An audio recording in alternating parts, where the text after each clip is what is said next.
बांग्लादेश के हेड जो शेख मुजीबुर रहमान जिन्होंने इस देश को बनाया और जो कि हमारे स्टेट इंडियन जो प्राइम मिनिस्टर थे इंदिरा गांधी द्वारा सपोर्ट किया गया इस देश को बनाने में पूरा पूरा तरह से जो सपोर्ट था वो इंडिया का ही था, तभी एक बांग्लादेश बना पाकिस्तान से। आज वही बांग्लादेश इंडिया को थ्रेट्स दे रहा है। कई थ्रेट्स ऐसे हैं कि बहुत ही ज्यादा कंसर्न है, जैसे कि सिलीगुड़ी कॉरिडोर के पास जब चाइना अपना एक एयरबेस बनाने की बात कर रहा है, जहाँ चाइना और बांग्लादेश एक एयर बेस बनाने की बात कर रहे हैं। और जो बांग्लादेश ऑलरेडी बोलता चला जा रहा है कि सेवन सिस्टर्स एक लैंडलॉक्ड स्टेट है, जो कि हमें से कुछ ना कुछ इसी तरह से ग्रोथ और हमारे जो रिलेशंस डेवलप करने चाहिए चाइना और बांग्लादेश के, जिससे कि इंडिया की जो सेवन स्टेट्स हैं इनसे हम कुछ निकाल सकें, कुछ हमें प्रॉफिट हो सके, या फिर इन्हें तोड़ा जा सकता है इंडिया के मेनलैंड से। इस तरह की बातें कर रहा है। अभी तक जो बांग्लादेश के हम कपड़े पहनते थे, जैसे कि H&M, चारा, जो कि आम नागरिक तो नहीं पहन सकता, बहुत अच्छे और प्रोफेशनल लोग जो पैसे कमाते हैं बहुत ही अच्छे। इंडिया में वैसे भी आमदनी अठन्नी खर्चा रुपया का सिस्टम चल रहा है। और इंडिया के साथ जिस तरह के रिलेशंस थे यूनिस ने सारे खत्म करने के एक कगार पे आ चुके हैं। हाल ही में इंडिया ने 9 अप्रैल को सबसे पहले एक सी रूट से जितने भी वेस्टर्न कंट्री में जाने वाले जो इंडियन पोर्ट से सामान जाता था उसको रोक दिया। उसके बाद में एयरपोर्ट से भी जो भी दिल्ली एयरपोर्ट से और कहीं से भी जहाँ सामान जाता था बाहर वो भी रोक दिया, क्योंकि इंडिया अब पूरी तरह से अपने ऑफेंसिव और डिफेंसिव मूड में काम कर रहा है आज की डेट में। क्योंकि जिस तरह के प्रोवोकेटिव जिस तरह से यूएस ने चाइना में जाके इंडिया के बारे में बातें बोली, नॉर्थ ईस्ट स्टेट्स के बारे में बातें बोली, उसके बाद में सिलीगुड़ी डोर के बारे में कॉरिडोर के बारे में, उसके बाद सिलीगुड़ी कॉरिडोर के बारे में बोला, सी रूट्स के बारे में बोला। इन सबसे इंडिया को किसी भी देश के बारे में जब इस तरह की बात करोगे तो वो कंसर्न तो होगा ही, उसके बाद प्रॉब्लम तो होनी है। और फिर जाके इंडिया ने 9 अप्रैल को इस तरह की चीजें बंद की, जो कि जिसमें सी रूट से और जो भी एयरपोर्ट से जो इंडियन एयरपोर्ट से जो बेस्ट वगैरह में जैसे बेस्ट है अमेरिका और यूरोप में सामान ज्यादा था, तो वो सारा कुछ इंडिया ने रोक के रखा है आज के दिन में। इंडिया से नहीं ले जा सकते हो। उसके बाद में अब जाके फिर आगे जाके 13 से 15 अप्रैल के बीच में बांग्लादेश भी इसको रिटेलिएट करता है, और बांग्लादेश भी अपने जो पोर्ट लैंड बॉर्डर से जो भी सामान आता है एक्सपोर्ट होता है इंडिया का, जैसे कि यार यानी थ्रेड जो धागा होता है इंडिया से जाता है बांग्लादेश में, जो कपड़े बनते हैं, तो जो टेक्सटाइल जो जो भी इंडस्ट्री है वो इंडिया के बहुत सारे इंडियन से कच्चा माल लेके वहां जाते हैं, जैसे कि जो धागा वगैरह हुआ वो वहां जाता है। फिर उसके बाद में वहां से कपड़े बनते हैं, फिर वो एक्सपोर्ट होते हैं पूरी दुनिया में, जैसे वेस्टर्न हो गया, वेस्टर्न कंट्री हो गया, यूरोप हो गया, अमेरिका हो गया, बाकी जो साउथ एशिया हो गया, बहुत सारी जगह पे। एक तो बांग्लादेश में बहुत सारा एक्सपोर्ट चलता ही है, क्योंकि कपड़ा इंडस्ट्री बहुत ज्यादा है बांग्लादेश के अंदर। और इस वजह से इंडिया ने अब इस सबको एक कंसर्न जताया कि इस तरह की जो चीजें हो रही हैं हमारे ही देश का नुकसान है इसमें। कई चीजें इंडिया ने अब इस टेंशन साइन में इंडिया बांग्लादेश का जो भी ट्रेड था 2023 और 24 का, वो लगभग 12 बिलियन था। और बांग्लादेश का जो टेक्सटाइल है जो कि 38 बिलियन का लगभग है, और ये एक बहुत बड़ा कंपटीटर बनता जा रहा है इंडिया का। मई 17 तारीख को इंडिया एक बार फिर से इसके जो भी पोर्ट है, जो भी लैंड लैंड बॉर्डर से जो भी एक्सपोर्ट होता था इंडिया में और जो भी पोर्ट से होता था, अब इंडिया ने सिर्फ ऑप्शन रखा है सी पोर्ट से।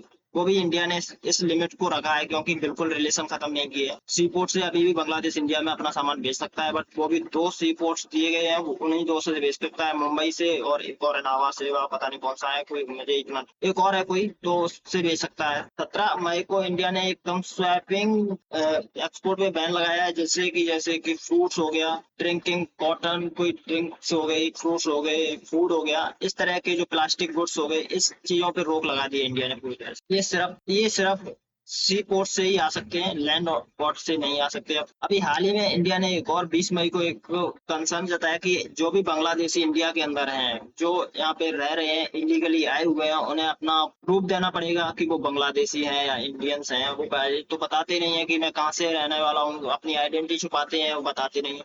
तो उन्होंने बताया कि अभी 30 डेज हैं आज के बाद, अगर आप उन चीजों को प्रोवाइड नहीं करोगे तो अब आपके लिए एक बहुत ही बड़ा प्रॉब्लम क्रिएट होगा, जिससे कि आपको डिपोर्ट भी किया जा सकता है। 30 दिन के अंदर आप ये सारी चीजें दिखाना जरूरी है रिवाइटलाइज करने के लिए कहा। अभी चाइना एक और हेल्प कर रहा है, जो कि लाल मुनेरहट एयरपोर्ट है, जो कि सेकेंड वर्ल्ड वॉर के दौरान ब्रिटिश द्वारा बनाया गया था। इसका यूज ब्रिटिश ने किया था, बट तब से ये बंद पड़ा था। अब इसको फिर इसको फिर रिवेटलाइज किया जा रहा है और इसको इस तरह से डेवलप करने की बात की जा रही है कि अगर ये डेवलप हो गया तो इंडिया के लिए एक बहुत बड़ा खतरा हो जाएगा, क्योंकि सिलीगुड़ी कॉरिडोर जो है 22 किलोमीटर की है और उस पे कोई ड्रोन कोई भी किसी तरह का इस तरह की जो कॉन्फ्लिक्ट है, इस तरह की चीजें हैं जो इंडिया के अंदर डिस्टरबेंस क्रिएट कर सकती हैं, इसे चौक पॉइंट बना सकती हैं। तो इस वजह से एक बहुत बड़ी कंसर्निंग है ये, इस वजह से ये बहुत बड़ा कंसर्निंग है कि कोई भी एयरपोर्ट वगैरह जो कि किसी स्टेट से 10 किलोमीटर दूरी पे बनाना नहीं चाहिए। पहले तो नॉर्थ ईस्ट ऑलरेडी सेंसिटिव है, क्योंकि अरुणाचल प्रदेश पे चाइना हमेशा बॉर्डर कंफ्यूजन डाले ही रहता है। अब सिलीगुड़ी कॉरिडोर पे उधर लैंडलॉक टोटल है ही बांग्लादेश का, उस तरफ बांग्लादेश का जो ईस्ट साइड पे बांग्लादेश कंप्लीटली ब्लॉक किए हुए है सी रूट को। तो इंडिया पूरी तरह से एक बहुत बड़े नॉर्थ ईस्ट एक बहुत बड़ा कंसर्न पॉइंट बनता जा रहा है। चाइना ने बांग्लादेश में लगभग 7 बिलियन से ज्यादा इन्वेस्ट किया है। बांग्लादेश के एक्सपोर्ट्स जो थे 22 बिलियन से ज्यादा थे 2023 में, और अब चाइना बांग्लादेश में लगभग 7 बिलियन का इन्वेस्टमेंट कर चुका है, जबकि बांग्लादेश और चाइना का जो एक्सपोर्ट है वो लगभग 22 बिलियन का है। और बांग्लादेश को चाइना ने अभी 2 जो सबमरीन्स और 2 फ्रगेट्स भी बेचे हुए हैं। अब इस सबसे एक कंसर्न होता है, क्योंकि तिस्ता जो रिवर है उसमें भी बांग्लादेश अब इंटरेस्ट दिखा रहा है और चाइना भी। और ये सब एक गोल है जो कि चाइना द्वारा, ये सब एक टारगेट है जो चाइना द्वारा चला जा रहा है, क्योंकि चाइना के इंटरेस्ट में फंसता चला जा रहा है बांग्लादेश, और ये एक सिक्योरिटी कंसर्न बहुत बड़ा बन जाता है। दोस्तों, शेख मुजीबुर रहमान ने कहा था कि सी ऑफ गार्जियन है बांग्लादेश, जो कि आज इंडिया के लिए आज वो बांग्लादेश इंडिया के लिए एक बहुत बड़ा स्ट्रेटेजिकल और बहुत बड़ा। बांग्लादेश के जो फाउंडर थे शेख मुजीबुर रहमान ने बांग्लादेश को बोला था गार्जियन ऑफ द सी।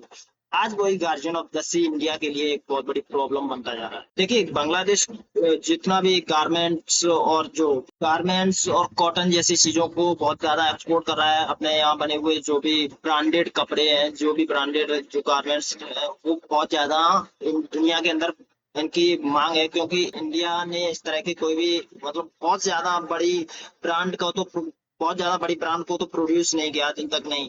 तो बांग्लादेश में बड़ी ब्रांडेड कंपनीज हैं जो इस तरह के एक्सपोर्ट और इंपोर्ट करती हैं। और आज बांग्लादेश का कॉटन एंड गारमेंट इंडस्ट्री बहुत बड़ा हो चुका है, जो कि 38 बिलियन का है, जिसमें से 700 मिलियन तो इंडिया में आता है, एक्सपोर्ट करता है बांग्लादेश। और सबसे बड़ा फैक्ट ये है कि बांग्लादेश चाइना के बाद दूसरा सबसे बड़ा जो गारमेंट्स एक्सपोर्ट है वो बांग्लादेश बन चुका है।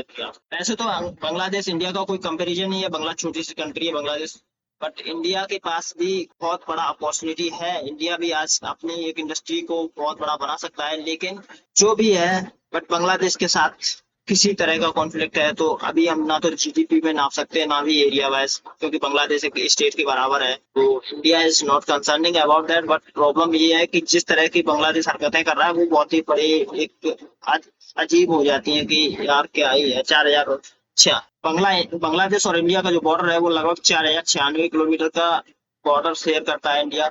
इसी वजह से इंडिया को सबसे बड़ा कंसर्न है बांग्लादेश के साथ में, क्योंकि बांग्लादेश के साथ अच्छे रिश्ते रहना बहुत जरूरी है। दोस्तों, बांग्लादेश और पाकिस्तान लगभग एक ही जैसे हालात के बनते जा रहे हैं। दोनों ही देश के दो लीडर्स, दोनों ही जोकर बनते जा रहे हैं, क्योंकि बांग्लादेश का भी अभी प्राइम मिनिस्टर जो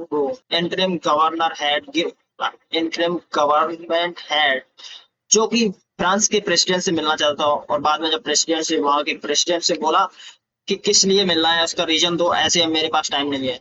फिर बोलने लगा कि नहीं, मैं नहीं मिलना चाहता हूँ, मेरे पास कोई टाइम नहीं है, मैं अब नहीं मिलना चाहता हूँ इनसे। भाई, किस तरह की हिपोक्रेसी है, जब तुम्हें बेइज्जती हो जाती है उसके बाद तुम्हें याद आता है कि मुझे नहीं मिलना। पाकिस्तान का भाई बोलता है कि मैं पीस चाहता हूँ, मैं अपने रीजन में पीस कैसे चाहता है भाई। 9 टारगेट हिट करता है इंडिया टेररिस्ट कैंप पे, टेररिस्ट कैंप बना के उनमें ट्रेनिंग देके पीस चाहता है। किस तरह की ये वाहियाती है। और दूसरा एक और जोकर, जो कि पाकिस्तान का ही जो मैन अधिकारी, जो आर्मी का मैन चीफ, वो अपने आप को पाकिस्तान का एक हेड यानी कि जनरल बना देता है पाकिस्तान का। मतलब खुद का प्रमोशन खुद से किया जाता है। किस तरह के हद हो गई तुम्हारी, किस तरह से प्रमोट करते हो तुम, खुद को ही खुद प्रमोट कर लेते हो। वाह। दुनिया के अंदर इंडस्ट्री खुलती है, दुनिया के अंदर एजुकेशन इंस्टीट्यूट खुलते हैं, दुनिया के अंदर यूनिवर्सिटीज खुलती हैं, लेकिन पाकिस्तान में नए नए कैंप खुलते हैं, नई नई ट्रेनिंग कैंप खुलते हैं, ट्रेनिंग बॉम्ब बनाना सिखाते हैं, एटम बॉम्ब बनाना सिखाते हैं, परमाणु हथियार बनाना सिखाते हैं, आतंकवादी की ट्रेनिंग देते हैं, और कैसे 77 हूरों से मिलोगे वो सिखाते हैं। दूसरी तरफ ये जोकर बैठा हुआ है यूनिस, इसने तो हद ही कर दी, जिसकी छोटी सी कंट्री है, जो कि इंडिया के अगर एक स्टेट के लोग भी चाहे तो इसे खत्म कर सकते हैं, बट ये बोलता है इंडिया को सामने से कि इंडिया वेस्ट, इंडिया की जो नॉर्थ ईस्ट स्टेट्स हैं वो बहुत ही ज्यादा लैंड लॉक्ड है, ये है वो है। तो समझे चाचा, एक रात में ना बांग्लादेश खत्म हो सकता है, वो भी इंडिया का पार्ट बन जाएगा। तुम हमारे कभी कमेंट नहीं सुनते हो, कभी देखते नहीं हो चैनल्स टीवी, कभी हमारे जनरल और हमारे जो आर्मी चीफ, हमारे जो आर्मी में जो आर्मी से रिटायर्ड हमारे जो आर्मी जनरल्स हैं, उन लोगों से कभी सुनते नहीं हो, उनके कभी बयान सुनो। उन लोगों का कहना है कि हम 4 घंटे के अंदर इन्हें खत्म कर सकते हैं, इनकी आर्मी और इनके देश को डाउन किया जा सकता है, पूरी तरह से खत्म किया जा सकती है इनकी आर्मी। अगर इंडियन आर्मी और इंडियन एयरफोर्स, इंडियन नेवी एक साथ जुट होकर आ जाए ना, तो इनका कहीं भी कोई भी अस्तित्व नहीं रहेगा। पहले तो पीस पे बात करो मत, क्योंकि तुम्हारी औकात नहीं है पीस और लाने की। तुम्हें थ्रेड चाहिए ना, सिर्फ थ्रेड। जब कोई बराबर की आंख मिला के बात करता है और उसकी औकात नहीं होती है, तो देखो झूठ साबित हो ही जाता है कभी ना कभी से। जिस तरह से तुम्हारा वो एक क्रिकेटर वो मोटरसाइकिल पे घूम करके घूमता है ना, मोटरसाइकिल पे जो लोगों के साथ रैली निकालता है, ऐसा लगता है इंडिया पाकिस्तान जीत गया, ये हो गया। भाई कहाँ से जीत गया, क्या जीत गया? तेरी पूरी दुनिया के अंदर बेइज्जती हो रखी है आज की डेट में। और क्या बकवास करते हो तुम लोग यार, और क्या क्या तुम लोग बोलते हो। भाई बोलता है कि चैनल पे बैठ के दो मीडिया के जोकर्स बोलते हैं कि इंडिया की 70% हमने लाइट की जो 5 रफाइल्स गिरा दिए इंडिया के, ये कर दिया वो कर दिया, इंडिया के ये कर दिया, इंडिया के S-400 को गिरा दिया। तो तुम्हारी कोई औकात नहीं है भाई, तुम गिराने की छोड़ो, सोचो भी मत। अभी इंडिया वो नहीं रहा है जो तुम सोच रहे हो। नेशनल इंटरेस्ट के लिए मुझे ये लगता है कि जो लोग नहीं बोलते हैं ना, जिनके मुंह बंद हैं, जो इंस्टीट्यूट चलाते हैं, जो बड़े पावर में है, जो बड़े, भाई किस तरह की हिपोक्रेसी उधर ममता बनर्जी उसे नहीं भेज रही है भाई अपने MP को बाहर, जब जब डेलीगेट्स जा रहे हैं। राहुल गांधी और वो क्या नाम है, वो हेड है जो कांग्रेस का, वो दोनों बोल रहे हैं कि शशि थरूर का नाम ही नहीं दिया उन्होंने इस लिस्ट में। चलो ठीक है, नाम नहीं दिया, कम से कम जाने दो। तो नहीं, उसमें भी नहीं, कुछ ना कुछ करना ही है उन्हें। तुम लोग नेशनल इंटरेस्ट की बात करते हो, देखो ममता बनर्जी जब नहीं भेज रही है तो एक यूनाइटेड स्टेट का होना क्या ही मतलब है। जब कोई स्टेट जब देश के समर्थन में नहीं है यार, गवर्नमेंट के समर्थन अलग होता है ना, स्टेट का समर्थन अलग होता है। जब कोई इंसान अपने ही स्टेट के समर्थन में नहीं है, दैट इज कि वो इंसान कभी भी इस देश के साथ नहीं है। अभी याद रखो, आगे वोट, और जब भी वोट बैंक की बात करे ये लेडीज, तो ध्यान रखो कभी भी आगे जाके इस तरह के वोट और इस तरह की चीजों में नहीं फंसना है। फिर जांच करते हैं यूट्यूबर से। चलो ठीक है, यूट्यूबर ने कुछ किया होगा, वो अपने तरह से उस पर जांच चल रही है, लेकिन इन पे कौन जांच करेगा? जो देश के अंदर बैठ के पॉलिटिक्स में सीधा मना कर देते, नहीं जाना, मुझे ऐसा नहीं करना। भाई तुम कौन होते हो? तुम्हें रोक नहीं पाएगा कोई भाई, तुम्हें जाना ही पड़ेगा। जब हंटर मार के भेजा जाएगा तब जाओगे क्या? देखो देश डेमोक्रेटिक है, इसका मतलब ये नहीं है कि तुम चुने गए हो लोगों द्वारा। अगर नॉमिनेटेड भी गए हो तो भी रिप्रेजेंट देश को ही करते हो। तो इसलिए तुम्हारी पार्टी नहीं भेज रही है। तो क्या नाम है, मोहम्मद यूसुफ कुछ भी नाम है, मैं उसका नाम नहीं जानता, मुझे, मैं क्रिकेट इतनी देखता नहीं, बट मैं रेस्पेक्ट इसलिए कर रहा हूँ कि एक इंसान पॉलिटिक्स में है, पहले तो उसने देश को रिप्रेजेंट किया, फिर भी देश को ही रिप्रेजेंट कर रहा है। तो कम से कम तुम यार इतनी तो गट्स रखो कि पॉलिटिक्स तुम्हारे सीने पे, छाती पे रख दी गई है। जिंदगी में यही चलाना है क्या? कम से कम इंसानियत खोपड़ी दी है तुम्हारी। ये just not humiliate but you should try to understand यार, बेसिक चीजें नहीं पता है क्या तुम? या तुम जोकर हो किसी के नीचे नाचने वाले अंडर पे? ठीक है दोस्तों, आज इस वीडियो को यहीं पे खत्म करते हैं। नेक्स्ट वीडियो हमारा शाम तक फिर आएगा, और मेरे वीडियो को लाइक करिए और चैनल को सब्सक्राइब करिए। थैंक यू, जय।